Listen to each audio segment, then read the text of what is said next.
ಕಲ್ಪನೆ ಮಾಡಿ, ಒಬ್ಬ ಅಣ್ಣ ತನ್ನ ಸಂಪೂರ್ಣ ಜೀವನವನ್ನೇ ತನ್ನ ಕುಟುಂಬಕ್ಕಾಗಿ ತ್ಯಾಗ ಮಾಡ್ತಾನೆ.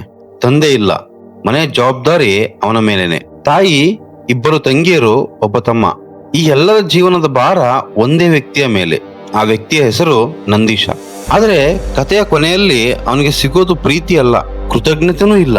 ಆದ್ರೆ ಅವನಿಗೆ ಸಿಗೋದು ದ್ರೋಹ, ನೋವು ಮತ್ತು ಏಕಾಂತ. 1980ರಿಂದ 2023ರವರೆಗೆ ನಡೆಯುವ ಒಂದು ಮನಸ್ಸು ಕಲಕುವ ಕತೆ ಇದು. ಈ ಕತೆ ಕೇಳಿದ ಮೇಲೆ ನೀವು ಒಂದೇ ಪ್ರಶ್ನೆ ಕೇಳಬಹುದು: ನಿಜವಾಗಿಯೂ ಒಳ್ಳೆಯವರಾಗಿರೋದು ತಪ್ಪಾ? ಅದು 1980ರ ಸಮಯ. ಒಂದು ಸಾಮಾನ್ಯ ಕುಟುಂಬ. ಆ ಕುಟುಂಬದಲ್ಲಿ ಒಬ್ಬ ಹುಡುಗ ಇದ್ದ. ಅವನ ಹೆಸರೇ ನಂದೀಶ. ಚಿಕ್ಕ ವಯಸ್ಸಿನಲ್ಲೇ ಅವನ ತಂದೆ ಮೃತಪಟ್ಟಿದ್ರು.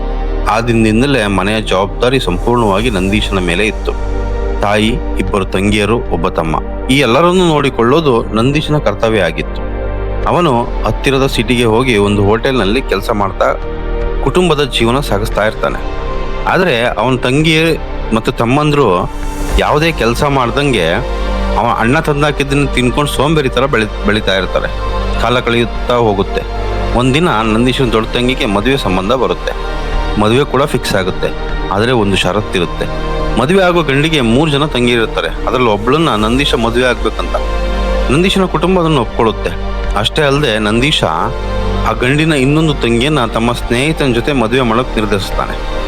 3 ಜೋಡಿಗಳ ಮದುವೆ ಒಂದು ದೇವಸ್ಥಾನದಲ್ಲಿ ನಡೆಯುತ್ತೆ. ಮದುವೆ ನಂತರ ನಂದೀಶನ ತಂಗಿ ಗರ್ಭಿಣಿ ಆಗ್ತಾಳೆ. ಮೊದಲ ಮಗು ಹುಟ್ಟುತ್ತೆ. ಅದು ಹೆಣ್ಮಗು. ಆದ್ರೆ ನಂದೀಶನ ಹೆಂಡತಿ ಲಕ್ಷ್ಮಿಗೆ ಮಕ್ಕಳಾಗಿರಲ್ಲ. ಇದರಿಂದ ನಂದೀಶನ ತಾಯಿ ಮತ್ತೆ ಇನ್ನೊಬ್ಬ ತಂಗಿ ಲಕ್ಷ್ಮಿಗೆ ತುಂಬಾ ಕಿರುಕುಳ ಕೊಡೋದಕ್ಕೆ ಶುರು ಮಾಡ್ತಾರೆ. ವರ್ಷಗಳು ಕಳೆಯುತ್ತಾ ಹೋಗುತ್ತೆ. ಸುಮಾರು 4ರಿಂದ 5 ವರ್ಷಗಳ ನಂತರ ಲಕ್ಷ್ಮಿ ಗರ್ಭಿಣಿ ಆಗ್ತಾಳೆ. ಅದೇ ಸಮಯದಲ್ಲಿ ನಂದೀಶನ ತಂಗಿಯೂ ಕೂಡ ಗರ್ಭಿಣಿ ಆಗ್ತಾಳೆ. ಮೊದಲನೇ ಡೆಲಿವರಿ ನಂದೀಶನ ತಂಗಿಗೆ ಆಗುತ್ತೆ. ಮತ್ತೆ ಹೆಣ್ಮಗು. 2 ತಿಂಗಳುಗಳ ನಂತರ ಲಕ್ಷ್ಮಿಗೆ ಡೆಲಿವರಿ ಆಗುತ್ತೆ. ಲಕ್ಷ್ಮಿಗೆ ಗಂಡ್ಮಗು ಹುಟ್ಟುತ್ತೆ.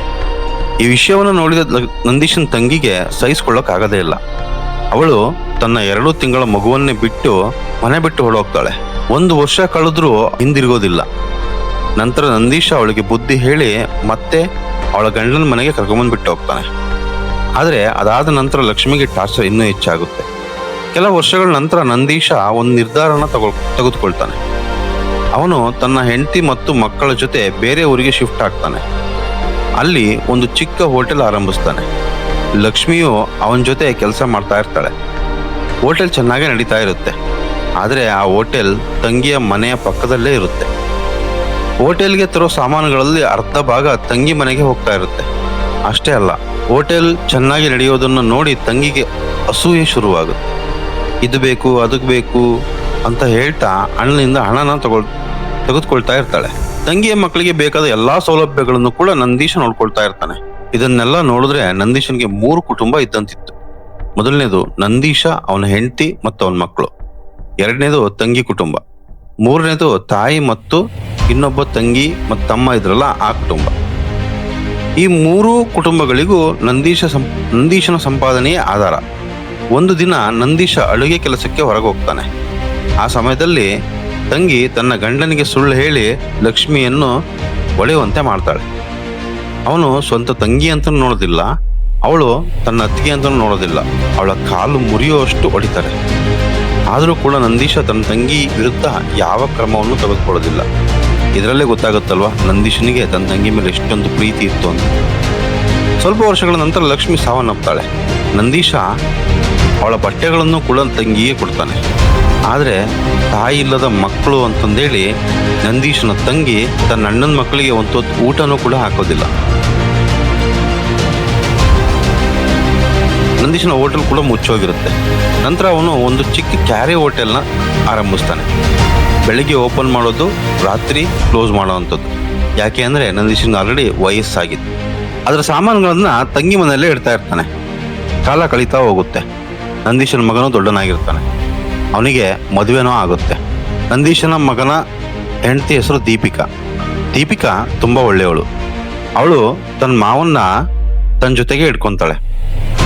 ಅಲ್ಲಿವರೆಗೂ ನಂದೀಶ ಮತ್ತೆ ಅರ್ಜುನ ಬೇರೆ ಬೇರೆ ಇರ್ತಾರೆ. ನಂದೀಶ ಅವನ ಮನೆಯಲ್ಲೇ ಇದ್ದರೆ ಅರ್ಜುನ ಮತ್ತೆ ಅವನ ತಂಗಿ ಅವರ ಅಜ್ಜಿ ಮನೆಯಲ್ಲಿ ಅಂದರೆ ಲಕ್ಷ್ಮಿಯ ಅಪ್ಪ ಅಮ್ಮನ ಮನೇಲಿ ಇರ್ತಾರೆ. ನಂದೀಶನ ಮಗ ತಂದೆನ ತುಂಬ ಚೆನ್ನಾಗಿ ನೋಡ್ಕೊಳ್ಳೋಕೆ ಶುರು ಮಾಡ್ತಾನೆ. ಎಲ್ಲವೂ ಸರಿಯಾಗಿ ಇತ್ತು. ಆದರೆ ಒಂದು ಮಳೆಗಾಲದ ದಿನ ನಂದೀಶ ಕಾಲ್ಜಾರಿ ಬಿದ್ದು ಸೊಂಟ ಮುರ್ಕೊಳ್ತಾನೆ. ಅವನನ್ನ ಆಸ್ಪತ್ರೆಗೆ ಸೇರಿಸಲಾಗುತ್ತೆ. 15 ದಿನ ಅವನು ಆಸ್ಪತ್ರೆಯಲ್ಲೇ ಇದ್ದ. ಆದರೆ ಇಷ್ಟೆಲ್ಲ ಸಹಾಯ ಮಾಡಿದಂಥ ಅಣ್ಣ ನೋಡೋದಕ್ಕೆ ತಂಗಿ ಬರೋದೇ ಇಲ್ಲ. ಯಾರೋ ಕೇಳ್ತಾರೆ, ನಿಮ್ಮ ಅಣ್ಣ ಆಸ್ಪತ್ರೆಯಲ್ಲಿದ್ದಾರೆ, ನೋಡೋಕೆ ಹೋಗಲ್ವಾ ಅಂತ. ಅದಕ್ಕೆ ಅವಳು ಹೇಳ್ತಾಳೆ, ಸತ್ರೆ ಸಾಯ್ತಾನೆ, ನಾನ್ಯಾಕೆ ಹೋಗ್ಲಿ. ಕೆಲ ದಿನಗಳ ನಂತರ ನಂದೀಶ್ ಆಸ್ಪತ್ರೆಯಿಂದ ಮನೆಗೆ ಬಂದದ್ದು ಶವವಾಗಿ.